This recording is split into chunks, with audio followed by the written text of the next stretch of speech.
பாஸ்டாக்ஸ் நேயர்களுக்கு வணக்கம். அதாவது தற்போதைய அரசியல் சூழ்நிலை, ஏகப்பட்ட ஆய்வுகள், அதே சமயத்தில் திருச்சியில் நடந்த அபார பேச்சு, இது பத்தாதுன்னு புதுசாக ஒருத்தர் நான் கட்சி ஆரம்பிக்கிறேன், தமிழ்நாடை நான் மாற்றி காட்டுறேன் அப்படின்னு ஒருத்தர் வந்திருக்கார். அதை பற்றிலாம் மதிப்பிற்குரிய திரு புண்ணியவளவன் அவர்கள்ட்ட கேட்க போகிறோம். நீங்கள் ஒரு ஊடகவியாளர், அதாவது இன்னைக்கு சமூகத்தில் நடக்கிற விஷயங்களை, பிரச்சனைகளை அக்கக்கா புட்டு வைக்கிறீங்கன்னு பல பேர் சொல்கிறாங்க. எல்லாம் டேட்டாவோட பேசுறாரு அப்படின்னு. நீங்க சொல்லுங்க, விஜய் அவர்கள் கரூர்ல பேசுனது எப்படி இருந்தது? அதாவது உங்களுடைய பார்வை. முதலமைச்சராக விஜய் அவர்கள் இப்படி பேசியிருக்க வேண்டாம், கட்சி தலைவராக என்ன வேணுமோ அதை பேசினாரு. குறிப்பா அவருடைய விர்ச்சுவல் வாரியர்ஸுக்கு கரெக்டாக அவர் பேசுனதை நீங்கள் எடுத்தீங்கன்னா 2 to 3 நிமிஷமா தனித்தனி ஷார்ட்ஸாக உங்களால் கட் பண்ணி எடுத்து மொத்த ஸ்பீச்சையும் 7 to 8 2.5 நிமிஷம் ஷார்ட்ஸாக நீங்கள் பிரிச்சிடலாம். வழக்கமா இப்போ நம்ம இந்த யூடியூப் வீடியோ பண்ணும்போதே இதெல்லாம் ஷார்ட்ஸ் கட் பண்ணுவோம்ல, அது மாதிரி சொல்றீங்க. அப்ப பேசுறதே யூடியூப் வீடியோ மாதிரி இருக்கு. மோரார்லெஸ் அது அப்படிதான் இருக்கு. யூடியூபை தாண்டி இப்போ இன்ஸ்டால ரீல்ஸாக போகிறதுக்கான கண்டென்ட். நீங்கள் டிஎம்கேல எடுத்தா தலைவர்களாக இருந்தவர்கள் ஒரு விஷயத்துல இன்னொரு விஷயத்துக்கு போகும்போது ஒரு கனெக்டிவிட்டியை கொடுத்து போவாங்க. அவர் அப்படியே அப்ரப்டா ஒரு பீஸ் முடிஞ்சா அதோட கட் ஆகும், ஒரு கனெக்ட் இல்லாமல் அடுத்த கண்டென்ட்டுக்கு ஷிஃப்ட் ஆவாருங்கிறது தான் அவருடைய பேட்டர்னாக இருக்கு. சரி, அது சக்ஸஸ் கொடுத்ததுனால ஆப்வியஸாக அதை ஏன் மாற்றணும்னு முதலமைச்சர் நினைச்சா அது அவருடைய உரிமை. ஒன்ஸ் அது சக்ஸஸ் ஆகிடுச்சுன்னா அந்த ஃபார்மெட்டை நான் ஏன் மாற்றுவானே? இப்போ எப்படி நமக்கு முனியில் ஆரம்பித்து அது எத்தனை பாட்டு போகும்னு தெரியல, இல்லை அரண்மனையும் அது எவ்வளோ பாட்டு வேணாலும் எழுதிக்கிட்டே போகலாம் ஜேர்னர்லங்கிற மாதிரி. சக்ஸஸ் ஆகிடுச்சுன்னா அதே ஃபார்முலா வச்சு ஆட்களை மட்டும் மாற்றி போகிறதுக்கானதுங்கிறது தான் அவருடைய ஸ்ட்ராட்டஜியாக இருக்குது. இதில் என்ன விஷயம்னா, பல விஷயங்கள் அதுக்குள்ள சிக்கல்கள்னு நம்ம பார்க்கறது, அவருடைய ப்ரெசன்டேஷனில் நமக்கு பிரச்சனை இல்லை. அவருடைய ப்ரெராகேட்டிவ், அவருடைய என்ன பேசணும் எப்படி பேசணுங்கிறத அவர் முடிவு பண்ணுறாரு.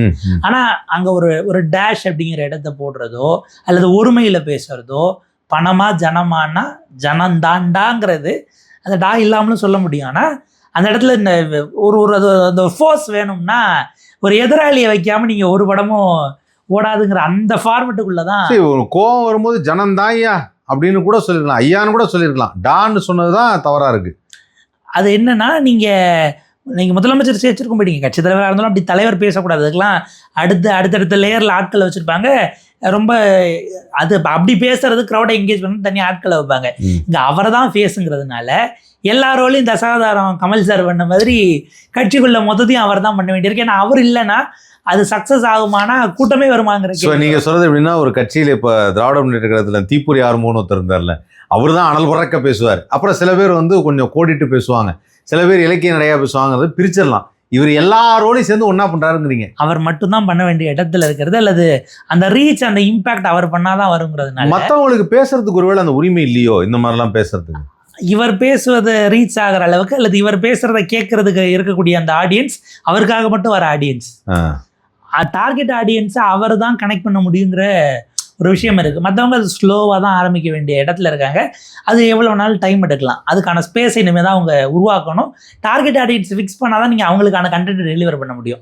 ஒரு கட்சி தலைவராக, ஒரு முதலமைச்சருங்கிறத தாண்டி அவருடைய கட்சியினுடைய ஆடியன்ஸ் அங்கே ஓட்டு போடக்கூடிய, அஃப்கோர்ஸ் அவர் பேசி முடிச்சு தான் நீங்கள் சாயங்காலம் எதுக்காக பேசினாரோ அந்த இடைத்தேர்தலையே டேகன்னு வச்சுக்கோங்களேன். அதாவது நம்ம ராஜதந்திரங்கள் அனைத்தும் வீணாகி விட்டதுங்கிற மாதிரி ஒரு மாதத்துக்கு முன்னாடியே அவர் திருச்சியில் பேசினார். ஆக்சுவலாக மாதம் முழுக்க அவர் ஏன் முதலமைச்சர் வாயை திறக்கலன்னு கேட்டால் அமைதியாக இருந்துட்டு அந்த மாதம் முடிஞ்சதும் ஒரு ஸ்பீச்சில் அதில் தேவைப்படுறதுக்கு அவருக்கு பதில் சொல்லணும்னு தோன்றது இல்லை, அவருக்கு சாதகமானதுக்கெல்லாம் பதில் சொல்லிட்டு அவர் பாட்டுக்கு போயிடுவாப்பில்ல. அந்த பேச்சை பற்றி ஒரு மாதம் பேசிக்கிட்டு இருக்கணும். ஒரு மாதம் நடக்கிற விஷயத்தெல்லாம் எங்கன்னு கேட்டால் அடுத்து ஒரு மாதம் கழிச்சு ஒரு கூட்டம். திருச்சியில் பேசினது, கரூரில் பேசினது, ரெண்டுமே இடைத்தேர்தலாம். டெலிவிஷன் சேனலில் சொல்லலாம், வாரம் வாரம் அப்படின்வாங்கல்ல, அந்த மாதிரி நீங்க சொல்றது மொத்தமா பேட்ச் ப்ரொடக்ஷன் நம்ம செய்வாங்கல்ல. சில ஷோஸ் எல்லாம் ஒரே இதில் வச்சு 30 எபிசோடு எடுத்துட்டாங்கன்னா அந்த மாதத்துக்கு போயிடும். அந்த மாதிரியான பேட்ச் ப்ரொடக்ஷனாக அவர் பேசுறது அப்படி ஓடும். இதில் என்னன்னா, இந்த ஒரு மாசமா அவர் பேசுனது வைரலாக இருக்காது, அவரை பத்தின நியூஸ் வைரலாக இருக்கும், இல்லை அவர் செஞ்சது அந்த மாண்டேஜ் ஷார்ட்ஸ் மட்டும் தான் வைரல் ஆகும்.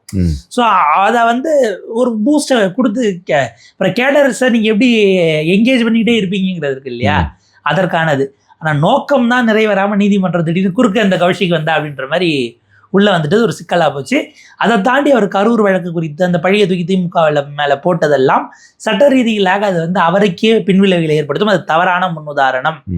வழக்கு விசாரணையில் இருக்குது. நீங்கள் சொல்கிறது உண்மையாக இருந்தால் மொத்த ஆதாரத்தையும் கொண்டு போய் சிபிஐ கிட்ட கொடுத்து ஆப்வியஸாக நீங்கள் கூப்பிட்டு விசாரிக்க வைங்க, உங்கள்கிட்ட எவிடன்ஸ் இருந்தால். ஆனால் நீங்கள் பொது வெளியில் பேசுறீங்கன்னா உங்ககிட்ட எவிடன்ஸ் இல்லைன்னு ஒன்று கருத வேண்டியிருக்கு. ரெண்டாவது இதை வச்சு நான் அரசியல் தான் பண்ணுவேங்கிறத நீங்கள் வெளிப்படுத்துறீங்க. அதை தாண்டி இல்லை, அதை தான் எனக்கும் நான் உங்கள்கிட்ட கேட்கலாம்னு நினச்சேன். அவர் என்ன சொல்கிறாருன்னா, இது எல்லாமே அவங்க செஞ்சது தான், இது எல்லாத்தையும் அரசியல் பண்ணிட்டாங்க, அவங்க வேணுன்ட்டே வந்து என்னை மாட்ட வச்சுட்டாங்க அப்படின்னு ஒரு விஷயத்த சொல்கிறாரு. இப்போவும் வந்து இவர் வந்து சொல்லும் போதுன்னா இவர் அவங்கள குறை சொல்கிறார். அவங்க இவங்களை குறை சொல்லி இவங்களை வந்து இப்போ ப்ராப்ளத்தை தெரிவிட்டதாக சொல்கிறாரு. இப்போ இவரே அவங்கள குறை சொல்கிறாரு. குறை சொல்லும் போது அதுவும் அரசியல் தானே. இந்த இடத்துல மனித உயிர்களுக்கு என்ன மதிப்பு இருக்குது? அது ஒரு அரசியலாக தானே பார்க்கப்படுது. அந்த இடத்துல சிக்கலே இவர் இதையே ஏன் பொது தேர்தலில் பேசல? இப்போ 2026 எலெக்ஷன் நடந்ததே, அதில் அவர் கரூரை கோடிட்டு காட்டாமல் தானே பேசினார் முழுக்க முழுக்க.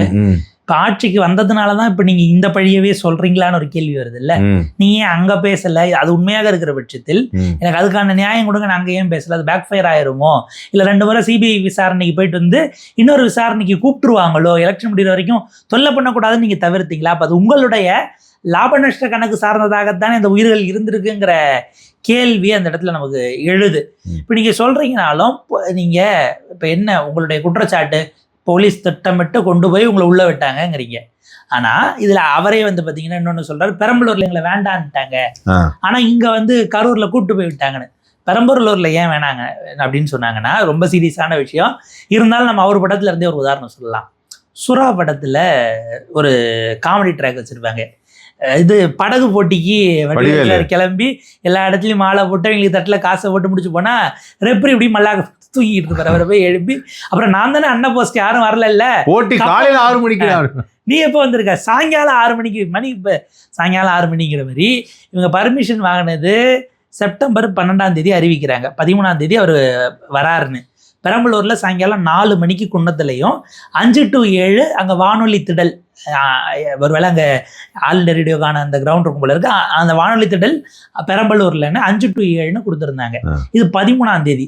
இவர் அந்த ஸ்பாட்டுக்கு அந்த மாவட்டத்துக்கு எப்போ ரீச் ஆனார்னா 14ஆம் தேதி விடிய காலையில் நடுராத்திரி 12:30 மணிக்கு ரீச் ஆனார். தம்பி நீங்கள் நேற்று கேட்டுட்டு இன்னைக்கு வந்துருக்கீங்க, நீங்கள் 12 மணி அனுப்புகிறோம்.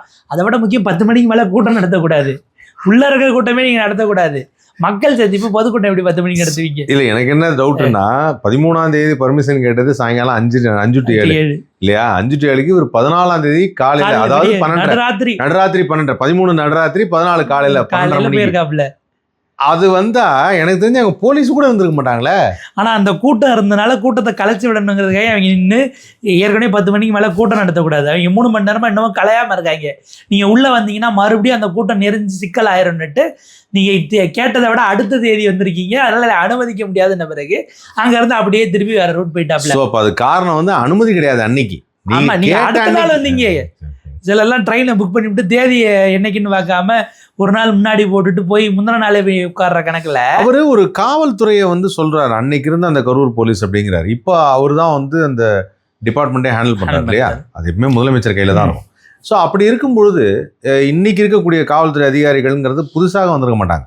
அன்னைக்கு வேலை செஞ்சவங்க இன்னைக்கு வேறு ஏதாவது டிரான்ஸ்ஃபர் இருப்பாங்க, பக்கத்து சிட்டியில் இருப்பாங்க, அந்த மாதிரி இருப்பாங்க. அவங்களுக்கு அது ஹர்ட் ஆகாதா? இதை பார்த்துட்டு எப்படி காவல்துறை அதிகாரிகள்லாம் கம்முன்னு இருப்பாங்க? அவர் நடத்தின அந்த கூட்டத்துக்கே மொத்தமாக 6500 காவலர்களை பந்தோபஸ்துக்கு வேற போட்டிருக்காங்க. வர மக்கள் 5000, 6500 பேர் பாதுகாப்பு பணியில் ஈடுபடுத்தக்கூடிய அளவுக்கு ஒரு ஆளுக்கு ஒரு போலீஸ் இல்லை, 2 ஆளுக்கு 3 போலீஸுங்கிற கணக்குக்கு போட்டு பாதுகாப்பு கொடுக்கக்கூடிய அளவுக்கு இருக்குன்னு வச்சுக்கோங்களேன். இந்த அளவுக்கு காவலர்களை வச்சுக்கிட்டே அவர் பேசுறது அவங்களுக்கு ஹர்ட் ஆகுங்கிறத இன்னைக்கு வெளிக்காட்ட முடியாது. ஒன்று. ரெண்டாவது, இப்போ சட்டப்படி ஒரு வழக்கு நடக்குது அப்படின்னா அது குறித்து அது பாசிட்டிவோ நெகட்டிவோ நீங்கள் அதில் சாட்சியாக இருக்கீங்க, இல்லை உங்கள் மேலே நாளைக்கு குற்றம் சாட்டப்பட வாய்ப்பு இருக்குன்னா நீங்கள் வெளியில் பேசக்கூடாது. மெரிட்ஸை வந்து நீங்கள் என்ன சொல்கிறீங்க, எதிர்த்தரப்பு மேலே பழியே ஏன் மீடியா ட்ரையலுக்கோ இல்லை பொது வெளியில் பேசுகிறீங்கிறது இருக்குது. ஒரு முதலமைச்சரே சட்டத்தை மதிக்கலைன்னா சாமானியர்கள் என்ன மதிப்பாங்கங்கிறது ஒன்று.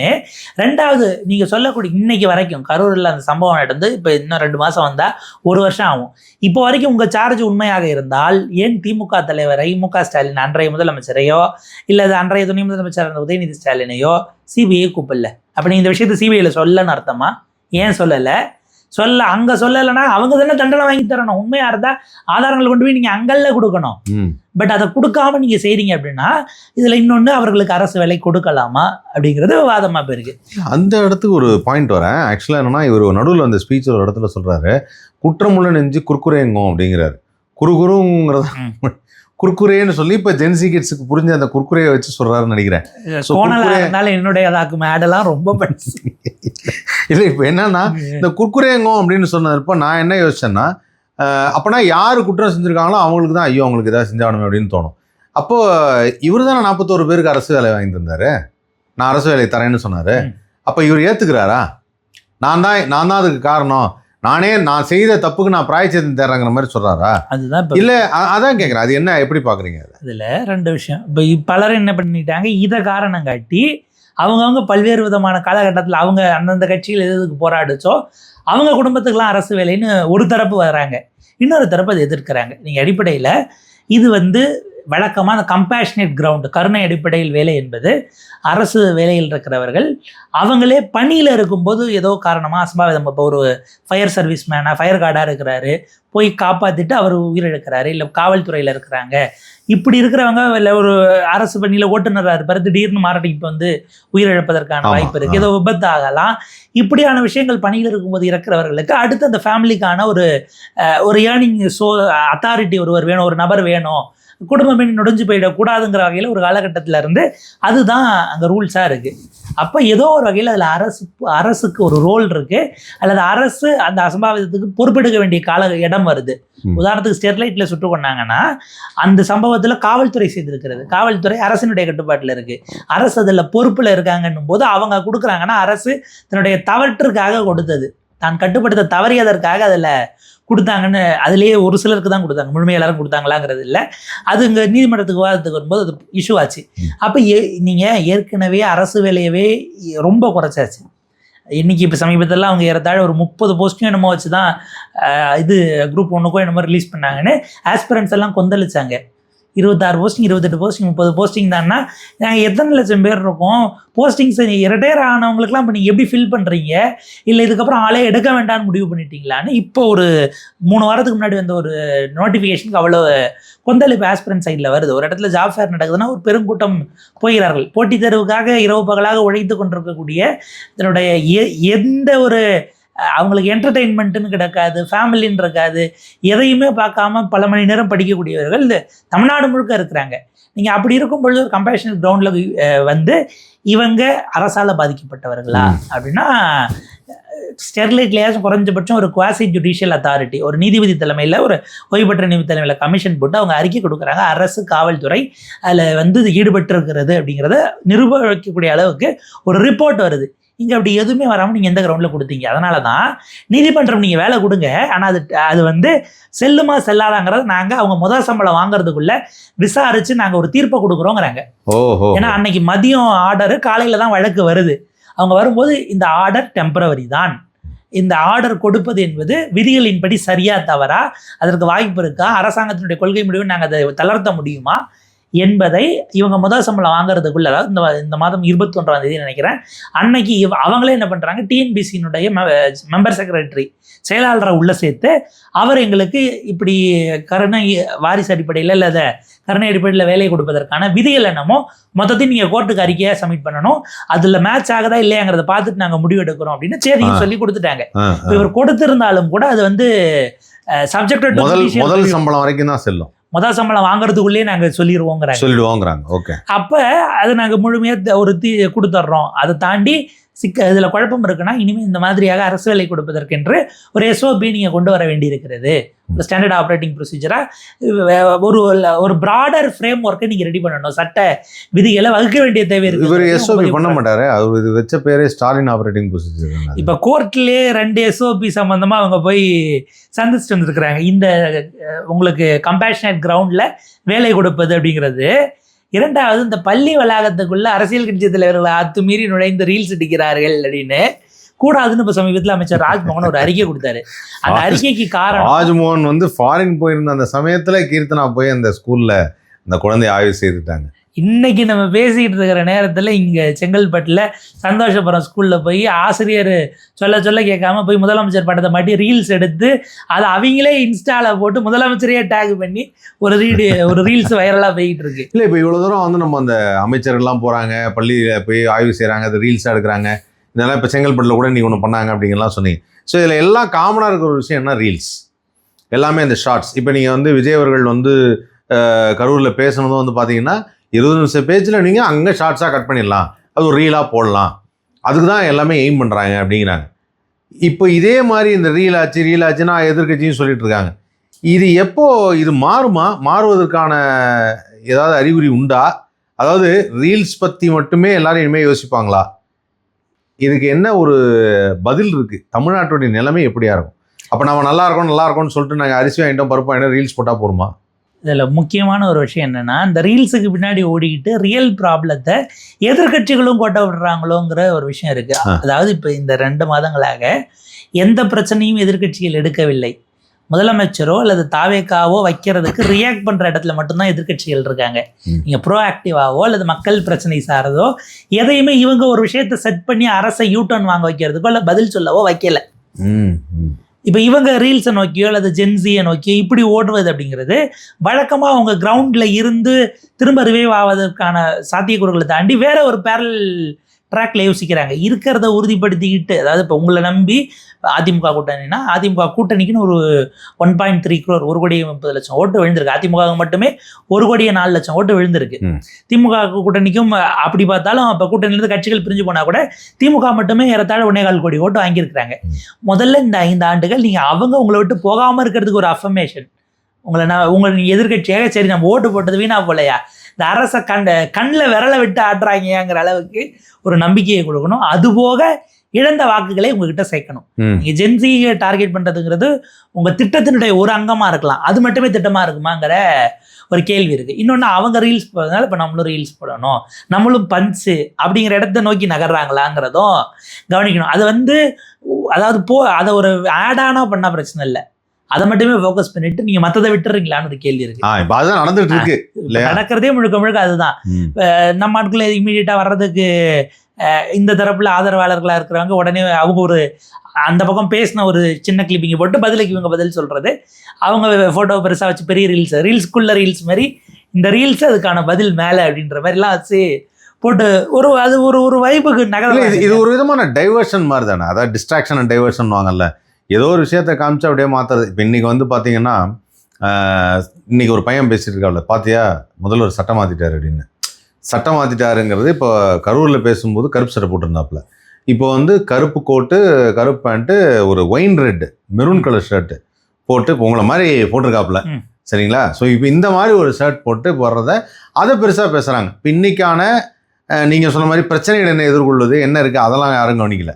இப்போ அந்த சட்டம் மாற்றிட்டாரு அப்படின்னு. என்னங்க, ஒரு ஈவி பஸ்ஸை சார்ஜ் போடுற இடத்துல போய் இது எவ்வளோ வோல்ட்டு எவ்வளோ சார்ஜ் ஏறும் எவ்வளோ நேரம் ஏறணும்லாம் அவர் பேசின மாண்டேஜ் மட்டும்தான் இருக்குது, உள்ள அதை தான் கேட்டாரே நமக்கு தெரியாது. பட் அது நியூஸ், அது நியூஸ் இல்லை. அது என்ன சொல்லியிருப்பாங்க சார், நீங்களும் ஈவி தானே வச்சுருக்கீங்க BMW, அது உங்களுக்கே தெரியாதான்னு.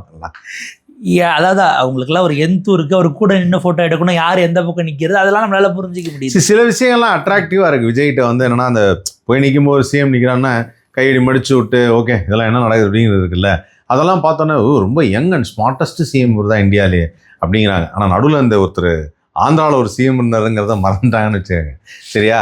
இவர் தான் ஸ்மார்ட்டஸ்ட், ஏன்னா இவர் ஆக்டரும் கூட, அது ஒன்று இருக்குது. ஸோ இந்த நிலைமை இருக்குல்ல, இந்த மாதிரி அப்பப்போ அந்த டிஸ்ட்ராக்ஷன் அண்ட் டைவர்ஷன் இப்படியே போயிடும்னு நினைக்கிறீங்களா, இல்லை இதுக்கு ஏதாவது ஒரு ஃபுல் ஸ்டாப் உண்டா? அப்பப்போ இல்லை, டெய்லி அது ஏதோ ஒரு வகையில் அப்படி போயிட்டு இருக்கிறது டிஸ்ட்ராக்ஷன் அண்ட் டைவர்ஷன் நான் பார்க்குறேன். பட் இதில் எங்கே கவனிக்கணும்னா, இது இப்படியே இதுக்கான த்ரெஷ்ஹோல்டுங்கிறது திமுகக்கோ அதிமுகக்கோ பாஜகக்கோ இருந்ததை விடவும் ஜாஸ்தியாக இருக்கும்னு நான் பார்க்குறேன், மதிப்பிடுறேன். அவங்க மேலே ஒரு அயற்சியோ என்னையா பண்ணுறாங்கங்கிறது இவங்களுக்கு வந்ததை விட இவருக்கு வர்றதுக்கு இன்னும் டைம் எடுக்கும். ஏன்னா காரணம், அவர் பதிலே சொல்லலைனாலும் இவங்க ரீசன் அசியூம் பண்ணிக்கிற இடத்துல இருக்கிறாங்க. அவருக்கு வாக்களித்ததில் ஒரு பெரிய சக்ஷன்ங்கிறது தான் கவனிக்க வேண்டியது. அதை நம்ம செல்வாக்குன்னு எடுக்கலாம், அவரின் மீதான அபரிமிதமான அந்த கல்ட்டினுடைய மனநிலைக்கு போயிட்டாங்கன்னு எடுக்கலாம். ஒரு சேவியராக என்னமோ அவரை பார்க்கக்கூடிய மனநிலையில் மக்கள் இருக்கிறார்கள்ங்கிறது தான் நம்ம அடிக்கோடிட்டு கவனிக்கணும். அப்போ ஏதோ ஒரு பாயிண்டில் விஷந்தாலும் கூட அவரை சுற்றி இருக்கிறவங்க தாங்க தப்பாக இருக்காங்க என்கிற அளவுக்கு அது போய் ஒரு பாயிண்ட்டுக்கு பிறகு அவர் யோசிச்சிருக்க வேண்டாமா, இல்லை இதெல்லாம் அவங்களும் எவ்வளோ நாள் அவரை ஏமாற்றுவாங்கங்கிறத யோசிக்கிறதுக்கு மற்ற எல்லாரை விடவும் கூட டைம் எடுக்கும்.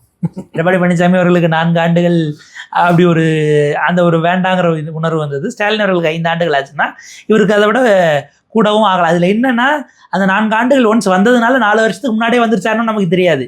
ம்.